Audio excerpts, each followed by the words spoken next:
Agora, a Bíblia lida e explicada com Alain Amorim. Para quem quer ouvir a Palavra de Deus de forma simples e compreensível.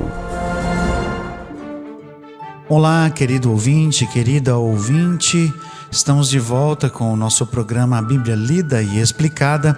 Eu sou o pastor Alain Amorim. Nós estamos estudando juntos o Evangelho de Mateus no capítulo 26. Caminhamos nesse capítulo e hoje vamos para o texto a partir do verso 31 até o verso 35. Acompanhe, meu querido ouvinte, minha querida ouvinte, a leitura desse texto. Então Jesus lhes disse: Esta noite todos vós vos escandalizareis comigo, porque está escrito: ferirei o pastor e as ovelhas do rebanho ficarão dispersas. Mas depois da minha ressurreição, irei adiante de vós para a Galileia. Disse-lhe Pedro: ainda que venhas a ser um tropeço para todos, nunca o serás para mim. Replicou-lhe Jesus: em verdade te digo que nessa mesma noite, antes que o galo cante, tu me negarás 3 vezes. Disse-lhe Pedro: ainda que me seja necessário morrer contigo, de nenhum modo te negarei. E todos os discípulos disseram o mesmo.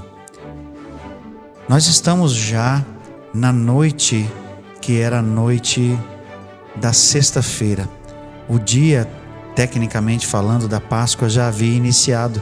Na verdade, quando eles terminaram a refeição ali com a ceia do Senhor instituída, eles já tinham adentrado o início da sexta-feira, embora fosse para nós a noite da quinta.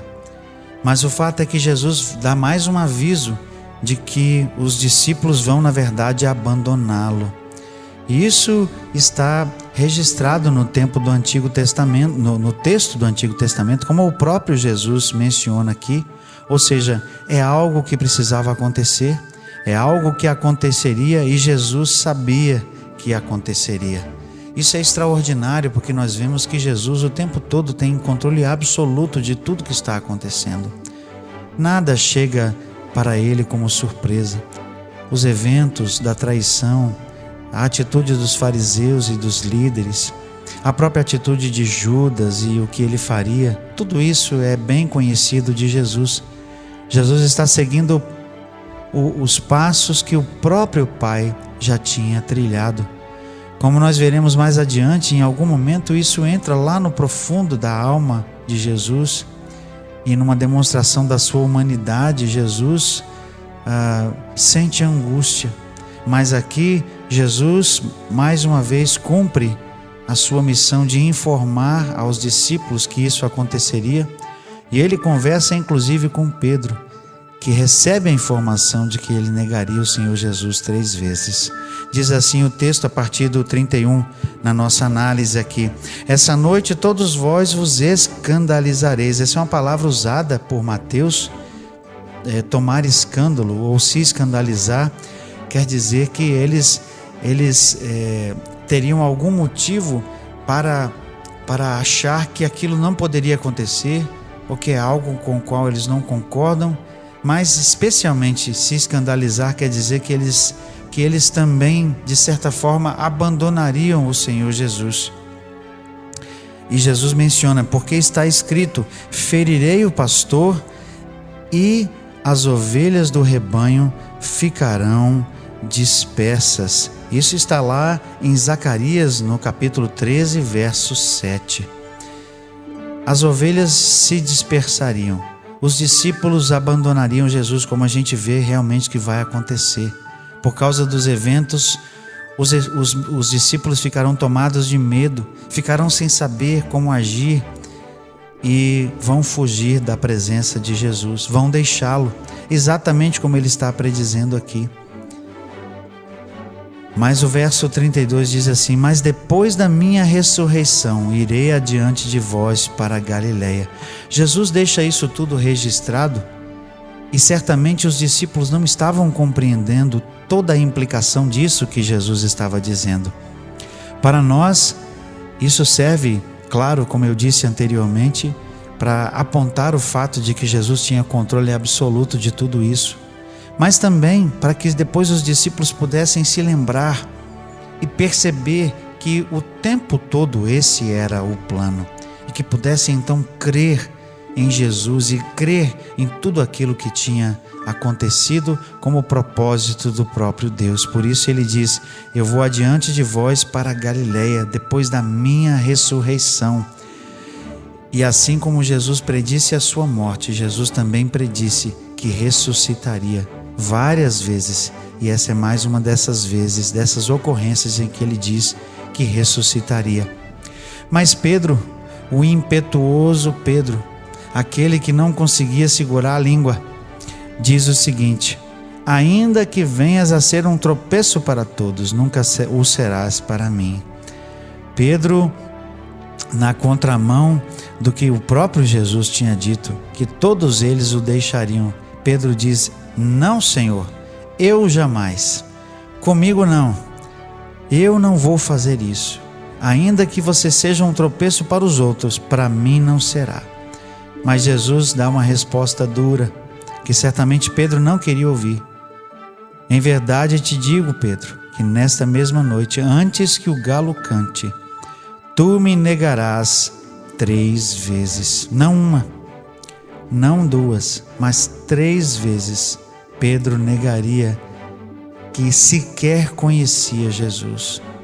Pedro negaria que não esteve com Jesus e que não fazia parte dos seus discípulos, mesmo sendo confrontado pelas pessoas que o conheciam e que certamente sabiam que ele conhecia Jesus, mas ele nega veementemente, como nós veremos mais adiante nos nossos estudos. Aqui, Jesus ouve de Pedro a mesma afirmativa: ainda que me seja necessário morrer contigo, de nenhum modo te negarei. E todos os discípulos disseram o mesmo. Ah, meu querido ouvinte, minha querida ouvinte, Jesus daqui mais um pouco vai dizer da realidade que se abate sobre todos nós de vez em quando. Nós somos fracos, nós somos pecadores. O espírito está pronto, como disse Paulo, mas a carne é fraca. E aqui a natureza humana de Pedro vai falar mais alto do que a sua própria vontade. O medo que vai tomar conta do coração de Pedro e dos discípulos falará mais alto do que o próprio desejo do coração deles. E embora eles estejam aqui afirmando para Jesus: jamais te negaremos, nós estaremos sempre com o Senhor. É como se nos dizeres de hoje que nós somos acostumados a ouvir: estamos juntos, Jesus.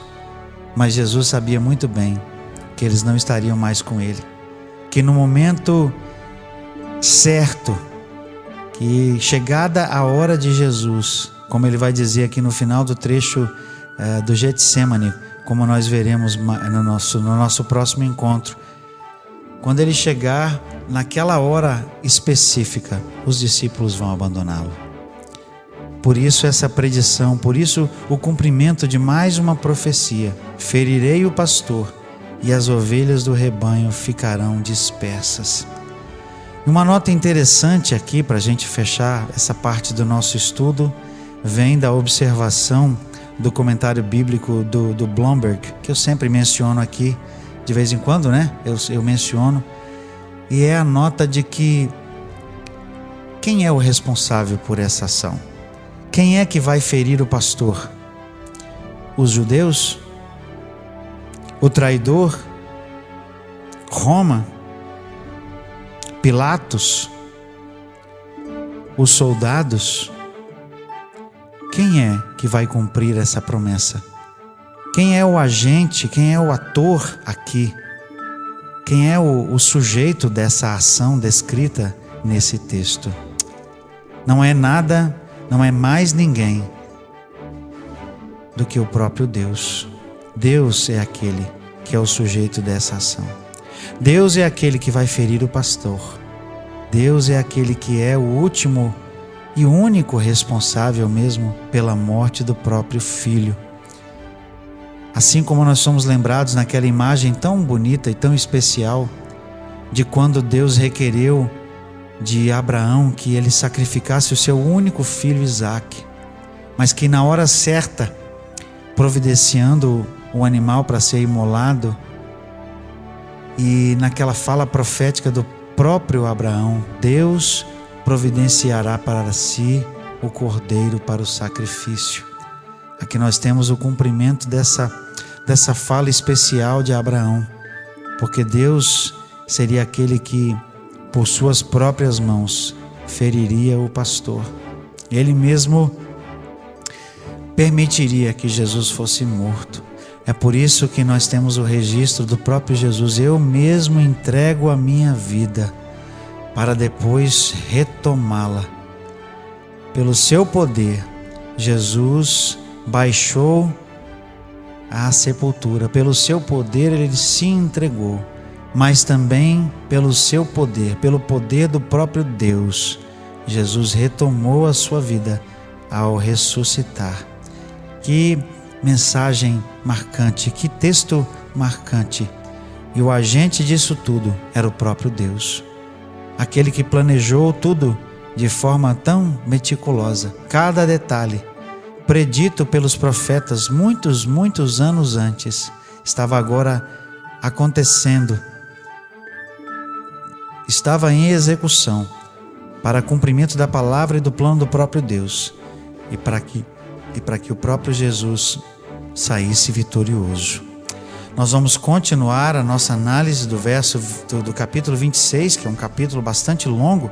São 75 versículos. Nós estaremos aqui mais um pouco estudando esse capítulo juntos, esse capítulo fantástico, formidável, descrevendo esses detalhes tão importantes e singulares da morte do Senhor Jesus. Tão importante para nós estudar e relembrar essas coisas.